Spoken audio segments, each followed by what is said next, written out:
നമ്മുടെ നാട്ടിൽ റീസെന്റ് ആയിട്ട് സ്പ്രെഡ് ചെയ്തുകൊണ്ടിരിക്കുന്ന ഒരു ഇൻഫെക്ഷനാണ് മുണ്ടിനീര് അഥവാ മംസ്. ഇത് സാധാരണയായി സ്പ്രെഡ് ചെയ്യുന്നത് റെസ്പിറേറ്ററി ഡ്രോപ്ലെറ്റ്സ് അല്ലെങ്കിൽ ശ്വാസത്തുള്ളിയിലൂടെയാണ്. പനി, തലവേദന, മേലുവേദന, ഛർദി എന്ന ബുദ്ധിമുട്ടും കൂടാതെ ചെവിക്ക് താഴെ ഉണ്ടാകുന്ന അതികഠിനമായിട്ടുള്ള വേദനയോടുകൂടിയുള്ള നീർക്കെട്ടുമാണ് സാധാരണയായി കാണാറുള്ളത്. മംസ് ബാധിച്ച കുട്ടികളിൽ നമ്മൾ ശ്രദ്ധിക്കേണ്ട കാര്യങ്ങൾ: ആദ്യം തന്നെ അടുത്തുള്ള പീഡിയാട്രീഷ്യനെ കാണിക്കുക. 7 ദിവസം തീർച്ചയായും ഐസൊലേഷനിൽ നിർത്തേണ്ടത് വളരെയധികം പ്രാധാന്യമുള്ള കാര്യമാണ്. ഹാൻഡ് ഹൈജീൻ കീപ്പ് ചെയ്യുക.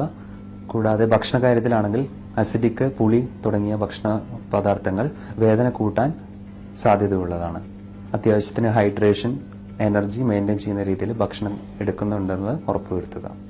MMR വാക്സിനാണ് മുണ്ടിനീര് അഥവാ മംസ് പ്രിവെന്റ് ചെയ്യാൻ വേണ്ടി നമ്മൾ കുട്ടികൾക്ക് കൊടുക്കുന്ന കുത്തിവയ്പ്പ്. അത് തീർച്ചയായും മുടക്കാതെ എടുക്കുക എന്നുള്ളത് വളരെയധികം പ്രധാനപ്പെട്ടതാണ്. സാധാരണയായി കണ്ടുവരുന്ന കോംപ്ലിക്കേഷനാണ് മെനിഞ്ചൈറ്റിസ് അല്ലെങ്കിൽ മെനിഞ്ചോഎൻകെഫലൈറ്റിസ്. ഇത് തലവേദന, ഛർദി എന്ന രീതിയിലാണ് കുട്ടികൾ കണ്ടുവരുന്നത്.